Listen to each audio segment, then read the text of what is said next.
Assalamualaikum warahmatullahi wabarakatuh. Lewat channel ini saya mengundang majelis ulama, orang-orang yang mengerti tentang Al-Quran, ahli kitab Nasrani, orang-orang yang mengerti kitab Injil, Bible, ataupun ahli-ahli Taurat, orang-orang yang mengerti tentang yaitu kitab-kitab sebelum Injil.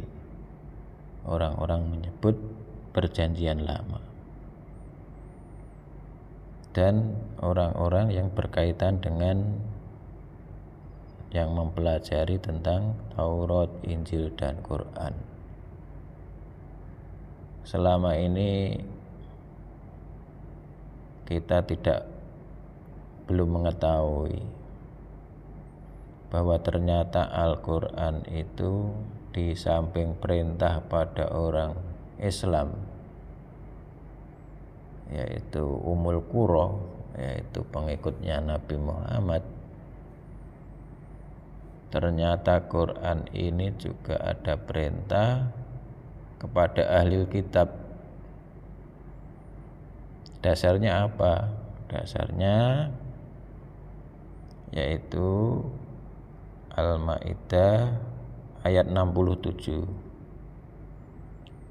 Kita baca ya. Qul ya ahlal kitab, he kandakno, katakan ya ahlal kitab, he ahlil kitab, lastum ala sai, ora ono bagian atase kowe kabeh sithik pun, tidak ada bagian sedikit pun, hatta tuqimut Taurat, hingga menegakkan Taurat, wal Injil, lan Injil, wa ma unzila ilaikum mir rabbikum, lan apa-apa ingkang diturunake dumateng kowe Muhammad mir rabbikum, saking Rabbmu. Dari ayat ini jelas bahwa Al-Quran ini ada perintah tersembunyi buat ahli kitab, yaitu orang yang mempelajari kitab sebelum Al-Quran, Taurat, Injil, Suhuf Ibrahim wa Musa. Maka supaya bisa melaksanakan aqamut Taurat, Injil, Quran, sehingga bisa menegakkan, karena dari kata ini adalah tuqimut Taurat wal Injil, yaitu tegakkan takau, tidak dipandang beragama, hingga menegakkan Taurat, Injil, dan apa yang diturunkan kepada Muhammad.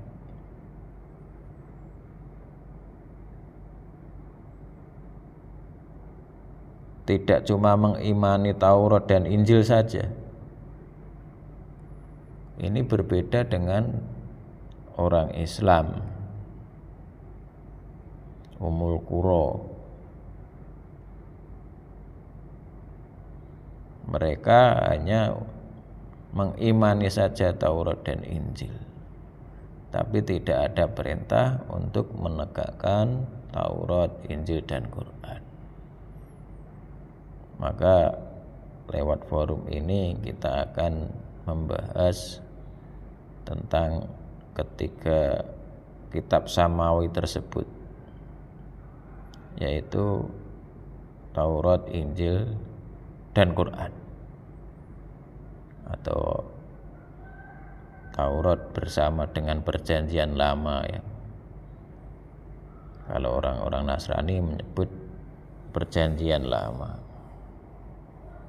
Di dalamnya ada Taurat, ada kitab Ezra, ada kitab Nehemia, ada kitab Mazmur,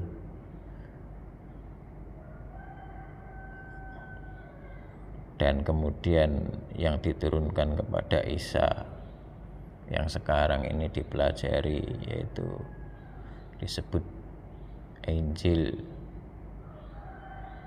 ataupun Bible. Kemudian ada yang terakhir yaitu Quran. Tujuannya apa? Tujuannya supaya ahli kitab ini,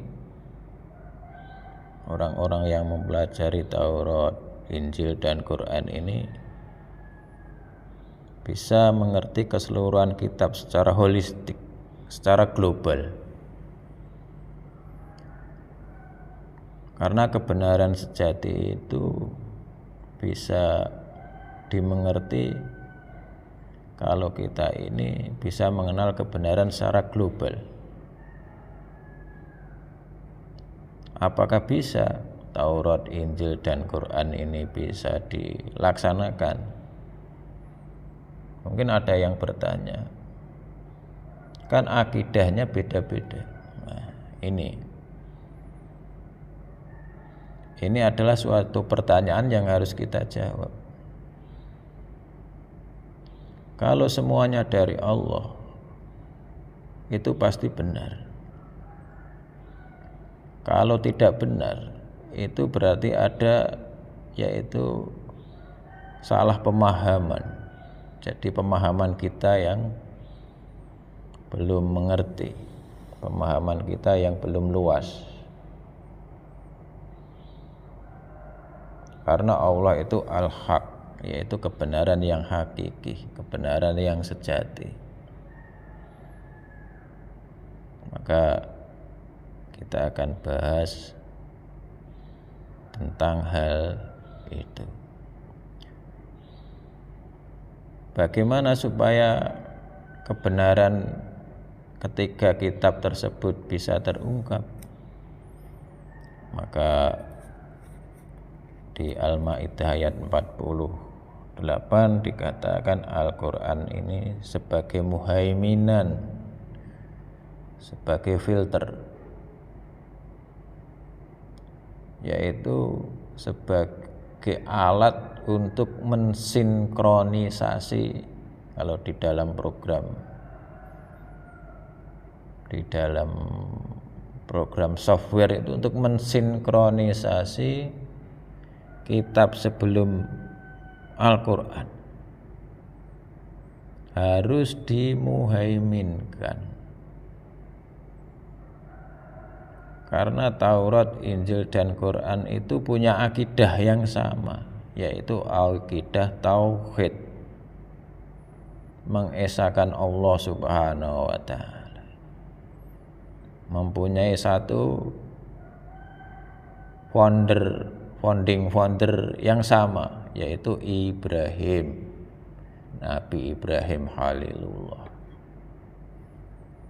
Nabi Ibrahim sebagai kekasih Allah. Inilah bapak tauhid, bapaknya orang yang berserah diri, bapaknya orang ahli kitab yang mempelajari kitab Taurat. Muaranya pada Nabi Ibrahim. Orang yang mempelajari Injil muaranya pada Nabi Ibrahim. Orang yang mempelajari Al-Quran muaranya kepada bapak tauhid juga, yaitu Nabi Ibrahim. Jadi akidahnya sama, yaitu akidah tauhid. Maka yang perlu dibahas di sini adalah tauhid dulu, supaya ketika kitab tersebut bisa sinkron, yang dibahas adalah tauhid. Saat ini kita terlalu sempit memahami tauhid, sehingga kita tidak bisa memahami tauhid yang sebenarnya. Orang-orang Yahudi di dalam Taurat itu tauhidnya lebih mengenal pada alam. Allah itu memperingatkan pengikut-pengikut Musa ini dengan pecahnya gunung, dengan dahsyatnya angin. Seperti itu. Orang-orang Nasrani bertauhid, yaitu mengenal Allah dengan mujizat yang turun kepada Nabi Isa. Sedangkan Quran bertauhid dengan nama-nama Asmaul Husna. Maka kita harus mengerti tentang tauhid. Tauhid itu apa? Tauhid itu adalah ketunggalan. Ketunggalan Allah. Allah itu Esa, tunggal. Tunggal dalam hal apa? Allah Al-Alim, yaitu Allah itu mempunyai ilmu yang tunggal, tak terbatasnya ilmu Allah. Itulah tauhid Al-Alim.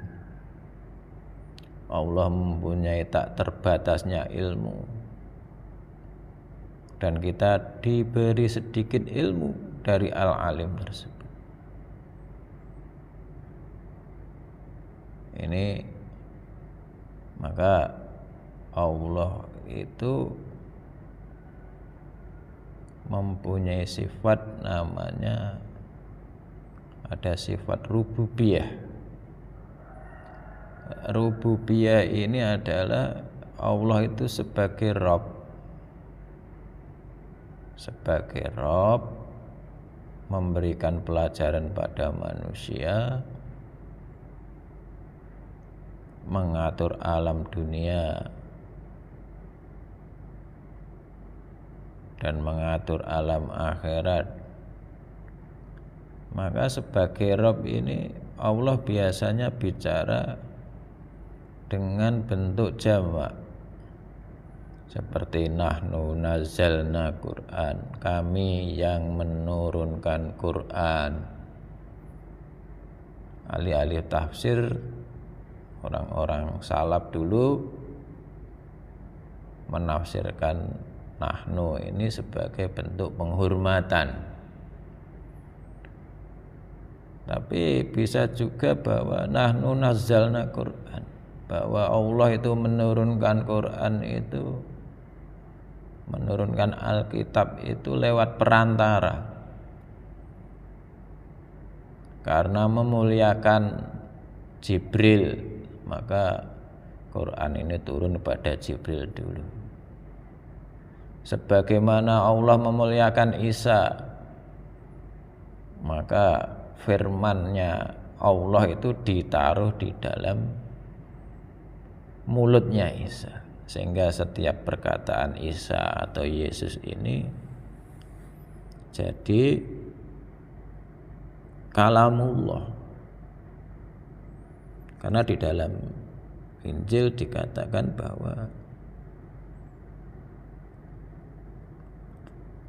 pada mulanya firman itu bersama Allah.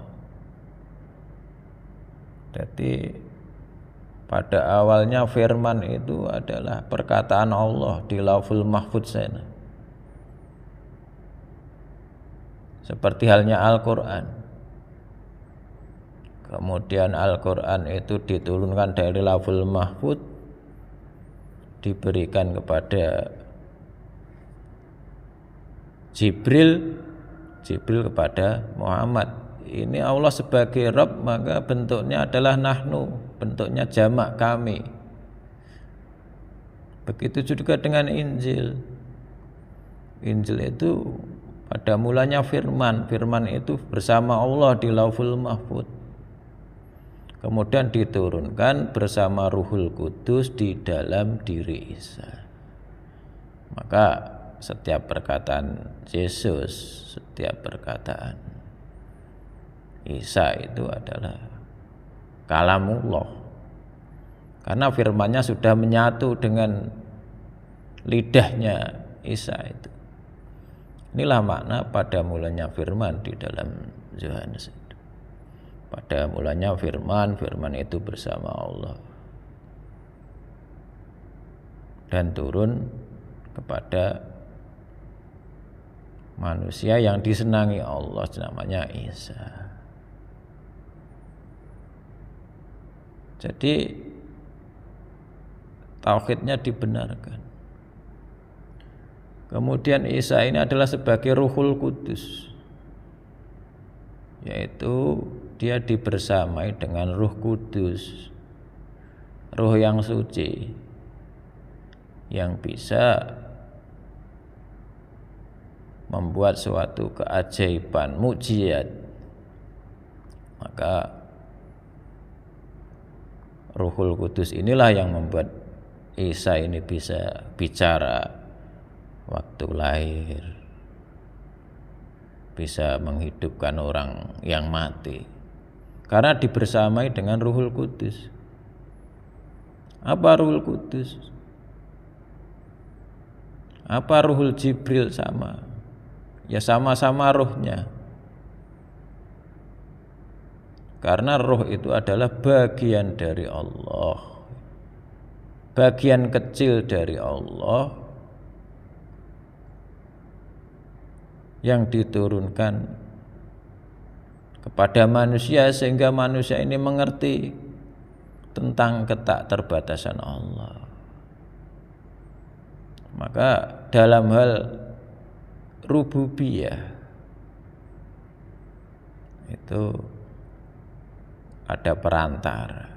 Nahnu nazzalna Quran. Kemudian pada mulanya, kalau di dalam Injil, pada mulanya firman, firman itu bersama Allah. Ini adalah tauhidnya orang Nasrani. Maka kita harus membedakan rububiyah. Begitu juga dalam hal yang lain, seperti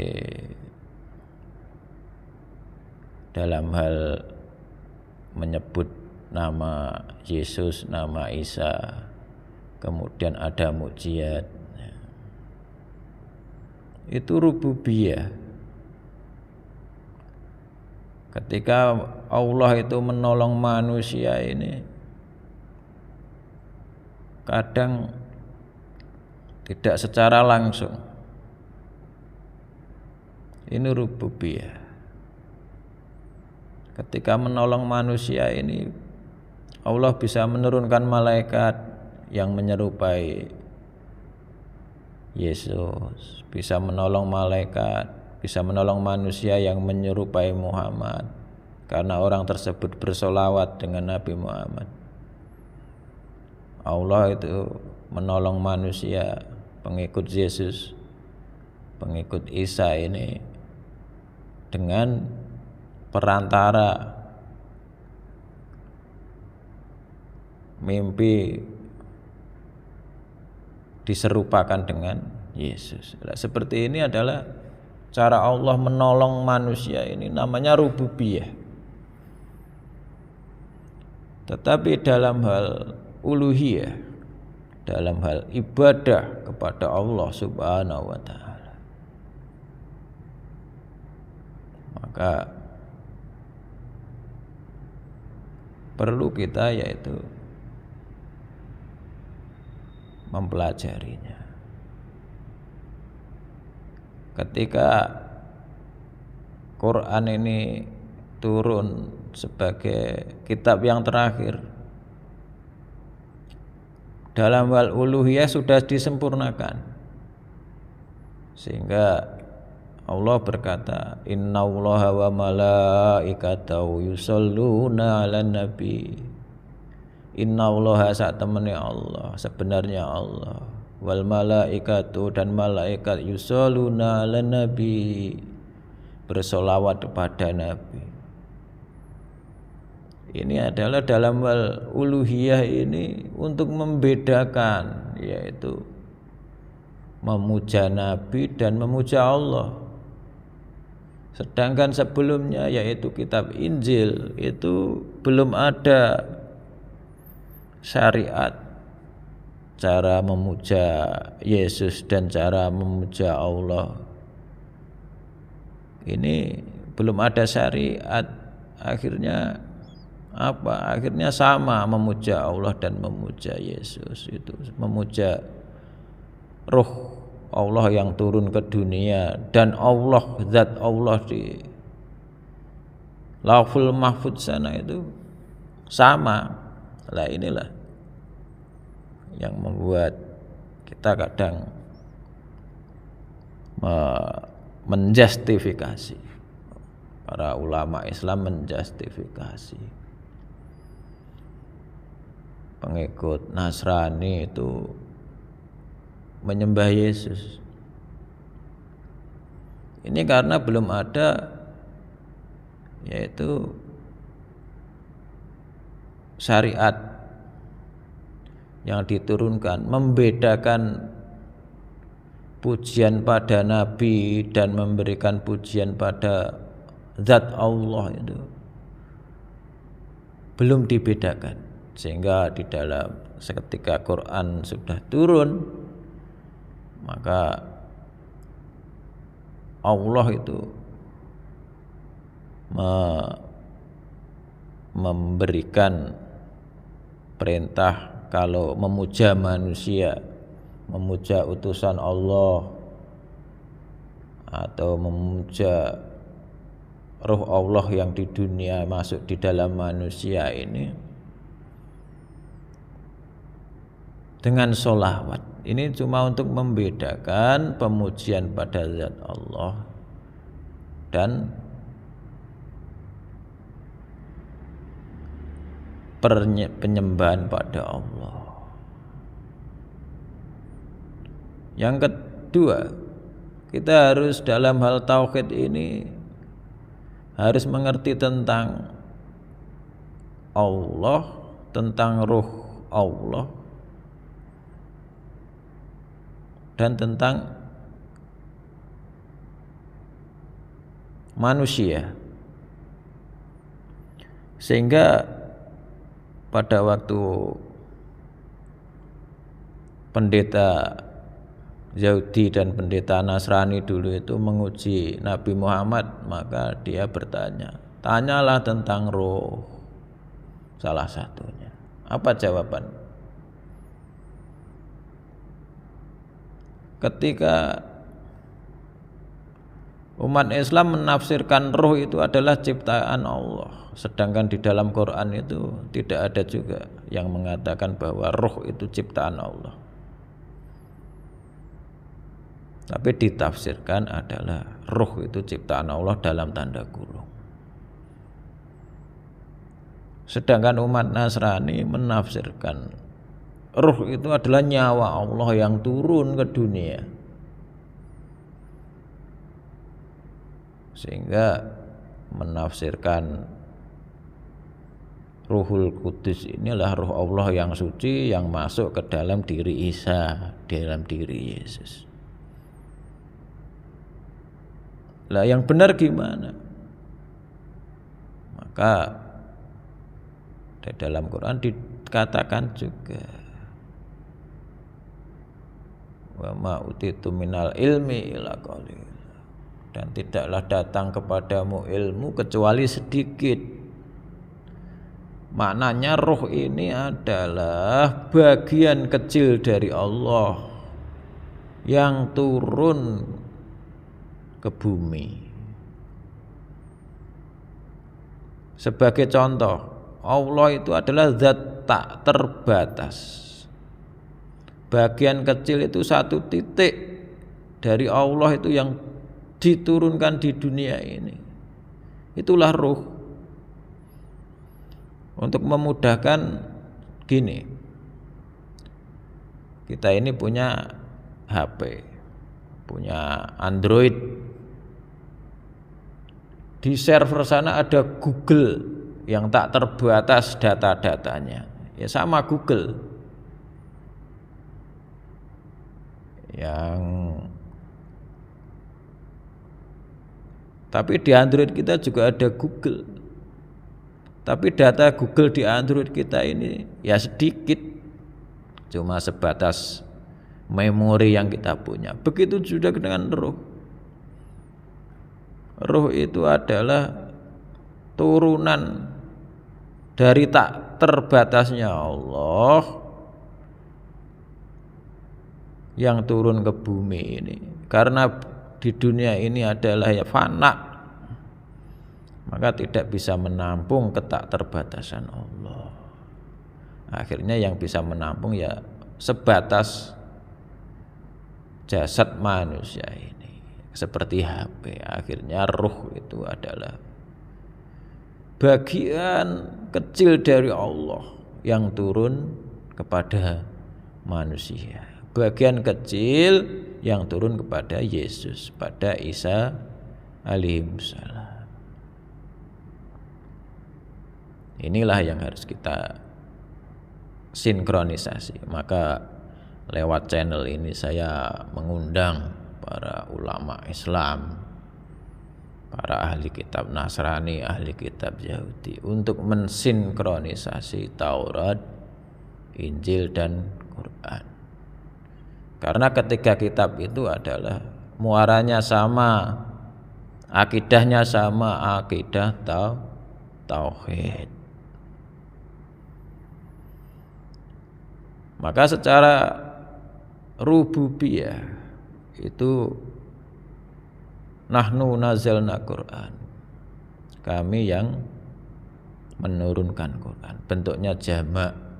Kalau orang dulu menafsirkan penghormatan, saya menafsirkan bahwa itu adalah sebagai rububiyah Allah. Rabb Allah itu memuliakan manusia, memuliakan Jibril, memuliakan, kalau di dalam Injil memuliakan Isa, membawa di dalam diri Isa itu adalah firman Allah. Pada mulanya firman, firman itu bersama Allah, lalu turun kepada Isa atau kepada Yesus. Itu yang pertama secara rububiyah. Kemudian Allah dalam menolong manusia ini juga kadang lewat perantara, lewat rububiyah, untuk mendatangkan keyakinan. Orang Islam mendapatkan mimpi ketemu Nabi Muhammad, orang Nasrani mimpi ketemu Yesus, mendapatkan keyakinan. Itu rububiyah. Tapi secara uluhiyah, ibadah itu harus langsung kepada Allah secara uluhiyah.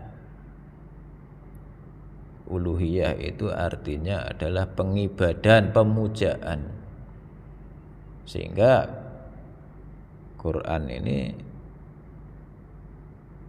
bersolawat, Allah ini bersolawat pada Nabi, untuk membedakan pemujaan pada Nabi dan pemujaan pada Allah Subhanahu wa ta'ala.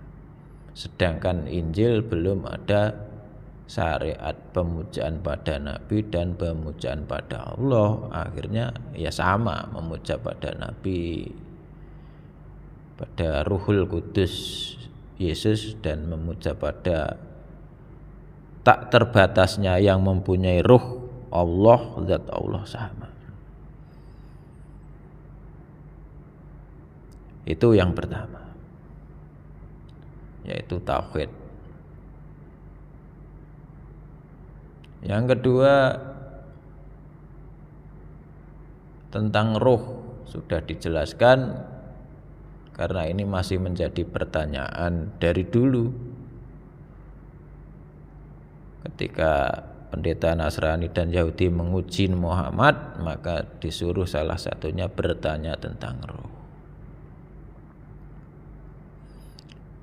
Maka jawabannya ruh itu adalah bagian kecil dari tak terbatasnya Allah.